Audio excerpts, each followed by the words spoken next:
Hi കൂട്ടുകാരെ, എല്ലാവർക്കും സുഖമല്ലേ? നമുക്ക് ഇന്നൊരു കഥ കേട്ടാലോ? കഥ കേൾക്കാൻ നിങ്ങൾക്ക് എല്ലാവർക്കും ഇഷ്ടമല്ലേ? എന്റെ കഥയുടെ പേര് എന്താണെന്നോ? ആഗ്രഹം. വിശപ്പറിഞ്ഞവനെ പച്ചവെള്ളത്തിന്റെ മധുരം അറിയിക്കുകയുള്ളൂ എന്നൊരു ചൊല്ലുണ്ട്.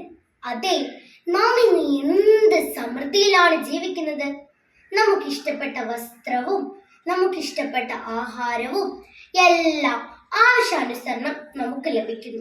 എന്നാൽ ഇതൊന്നും ലഭിക്കാത്ത എത്രയോ കുഞ്ഞുങ്ങൾ നമുക്ക് ചുറ്റുമുണ്ട്. അതുപോലുള്ള ഒരു ബാലന്റെ കഥയാണ് ഞാൻ ഇന്നിവിടെ പറയാൻ പോകുന്നത്. ഒരിടത്ത് ഒരു കൊച്ചു ഗ്രാമത്തിൽ ഓലമേഞ്ഞ ഒരു കൊച്ചു കുടിൽ ഒരു ബാലൻ ജീവിച്ചിരുന്നു. ബാലന്റെ പേര് കുട്ടൻ. സ്കൂൾ ജീവിതം എന്താണെന്ന് പോലും അവൻ അറിഞ്ഞിരുന്നില്ല. കഷ്ടപ്പാടും ദാരിദ്ര്യവുമായിരുന്നു അവന് കൂട്ട്. ഒരു നേരത്തെ ആഹാരം പോലും കഴിക്കാനില്ലാത്ത അവന് പഠിക്കാനുള്ള ആഗ്രഹം വളരെ വലുതായിരുന്നു. അവന്റെ വിഷമം കണ്ട് അവന്റെ അമ്മ അവനെ ഒരു സർക്കാർ സ്കൂളിൽ ചേർത്തു. സ്കൂളിലെത്തിയപ്പോൾ എല്ലാവർക്കും പുതിയ ബാഗുകൾ, പുതിയ ബുക്കുകൾ, പുതിയ കുടകൾ. ഇതെല്ലാം കണ്ട് കുട്ടന്റെ അമ്മയ്ക്ക് കുട്ടന്റെ മുഖത്തേക്ക് നോക്കാനേ കഴിഞ്ഞില്ല. അന്ന് അവിടെ വെച്ച് കുട്ടന് ഒരു സുഹൃത്തിനെ ലഭിച്ചു. സുഹൃത്തിന്റെ പേര് ബാബു. ബാബു വളരെ ധനികനായിരുന്നു.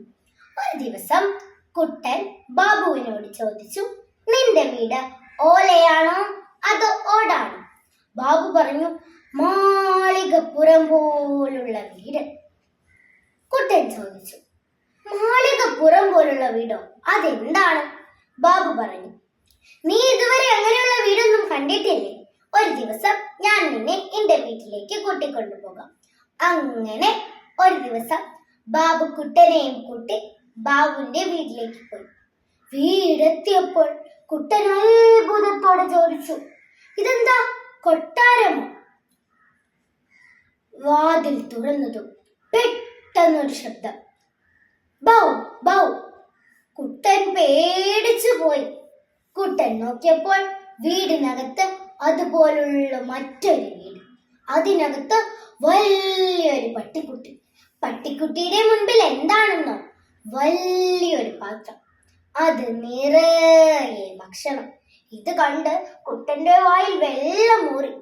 ഒരു ദിവസം ടീച്ചർ കുട്ടികളോട് എല്ലാവരോടുമായി ചോദിച്ചു, നിങ്ങൾക്ക് വലുതാകുമ്പോൾ ആരാകണമെന്നാണ് ആഗ്രഹം? ഇത് കേട്ടതും കുട്ടൻ ഉറക്കെ വിളിച്ചു പറഞ്ഞു, എനിക്ക് ബാബുവിന്റെ വീട്ടിലെ പട്ടിക്കുട്ടി ആയാൽ മതി. ഇത് കേട്ടതും കുട്ടികളെല്ലാവരും ചിരിക്കാൻ തുടങ്ങി. എന്നാൽ ചിരി അധികം നേരം നീണ്ടു നിന്നില്ല. കുട്ടന്റെ അവസ്ഥ മനസ്സിലാക്കി അവിടുത്തെ അധ്യാപകരും കുട്ടികളും കുട്ടനെയും സഹായിച്ചു. അങ്ങനെ കഷ്ടപ്പാടിലൂടെയും ദാരിദ്ര്യത്തിലൂടെയും കുട്ടൻ വളർന്ന് വലിയ ആളായി. പ്രിയ കൂട്ടുകാരെ, നമുക്കിതിൽ നിന്ന് ലഭിക്കുന്ന ഗുണപാഠം എന്താണ്? ആഗ്രഹമുണ്ടെങ്കിൽ നമുക്ക് വലിയ നിലയിൽ എത്തിച്ചേരാൻ സാധിക്കും. കുട്ടന്റെ ജീവിതം നമുക്കും ഒരു പ്രചോദനമാണ്. ഇത്രയും പറഞ്ഞുകൊണ്ട് ഞാൻ എൻ്റെ കൊച്ചു കഥ നിർത്തുന്നു. നന്ദി.